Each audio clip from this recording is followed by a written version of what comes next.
شاہ صاحب کا بیان تھا، ان سے پوچھا گیا تو انہوں نے کہا کہ جی وفاق میں آ سکتی ہے ان کی حکومت عمران خان صاحب کی، لیکن گلگت بلتستان میں لوگ کرکٹ کے شوقین نہیں ہیں، یہاں پہ کرکٹ کھیلنے والے نہیں ہیں۔ وہ یہ بتانا چاہ رہے تھے کہ یہاں پہ عمران خان کو اس کی فین فالوئنگ نہیں، یا اس کو تبدیلی کی علامت کے طور پہ لوگ نہیں دیکھتے ہیں، تو کیا درست ثابت نہیں ہو رہا ہے؟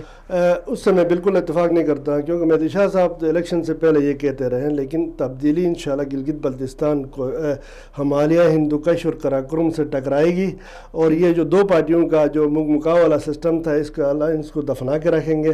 اور اس وقت ویکیوم ہے گلگت بلتستان میں، لوگ ترقی چاہتے ہیں، لوگ وہ والا FCR والے لوگ نہیں ہیں کہ لوگ اب جو بھی مہدی شاہ صاحب نے کہا تھا تو اس پہ من و عمل ہوگا۔